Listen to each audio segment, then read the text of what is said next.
Have you ever tried to photograph a white dog but ended up with overexposed, blown out highlights, otherwise known or shown via the blinkies, or alternatively ended up with a really dark scene underexposed because your camera overcompensated in the metering?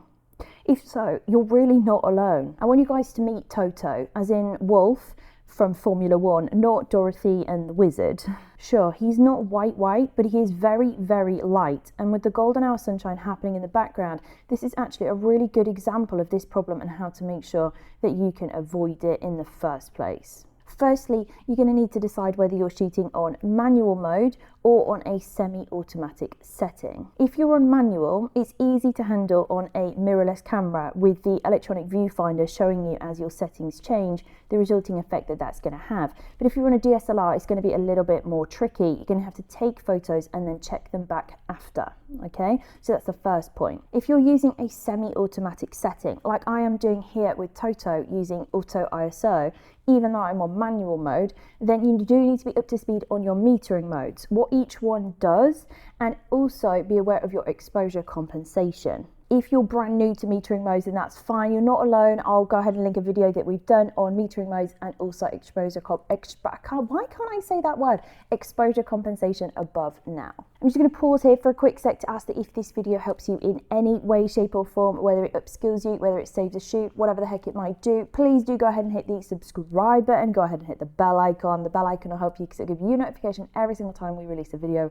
which is every single week on a Friday at 12 noon.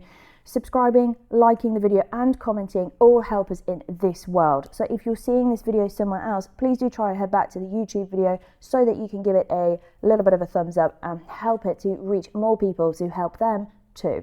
I'm Jess, if you don't know me. I'm a portrait photographer. I photograph stuff and I help people with things that I know, just like you. Okay, so the next step, when we know that we've got our settings all dialed in and taken care of, we understand if we need them, our metering modes, and also exposure compensation, we need to make sure that we can show the histogram view on our screens. So whilst I'm shooting, you can see that I can see the histogram on the screen at the same time. That's really useful and it helps us out. If you've never set that up before, go ahead and have a look in your settings because finding it isn't actually that difficult. You just want to go through your settings to find the view section where you can see what's happening in your viewfinder or afterwards and add the histogram view to that. So you want to make sure that you can see your histogram throughout end to end. Whether you do that whilst you're shooting with a mirrorless camera through the electronic viewfinder or afterwards if you're using a DSLR, you need to make sure that you can see your histogram, because what we're looking to avoid when we're photographing a white dog or anything really, but more importantly in this situation, is to not have a right hand peak.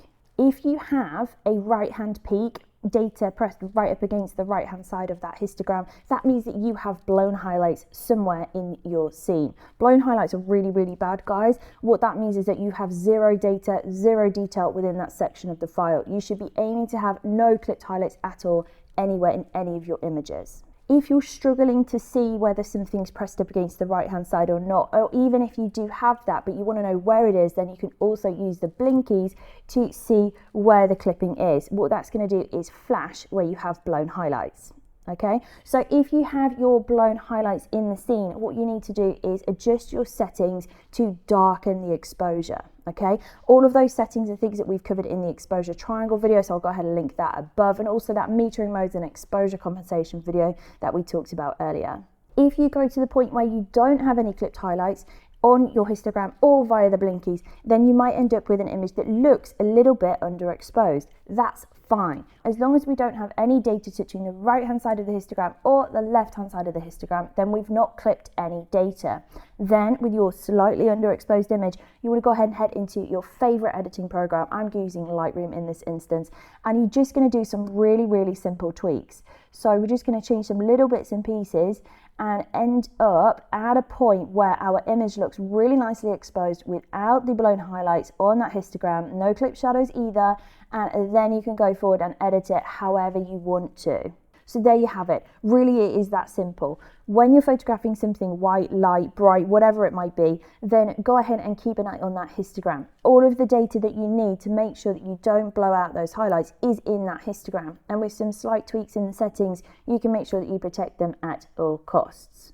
All you then need to do is make sure that you don't have any peaks anywhere on the edges pressed up right against the side of your histogram. Take it through into your favourite editing software, do some little tiny tweaks, and you're all set and good to go for your retouching. I feel like I should make a Formula 1 pun here because of Toto. So Toto all complete, no need to box for clipped highlights in the pit lanes.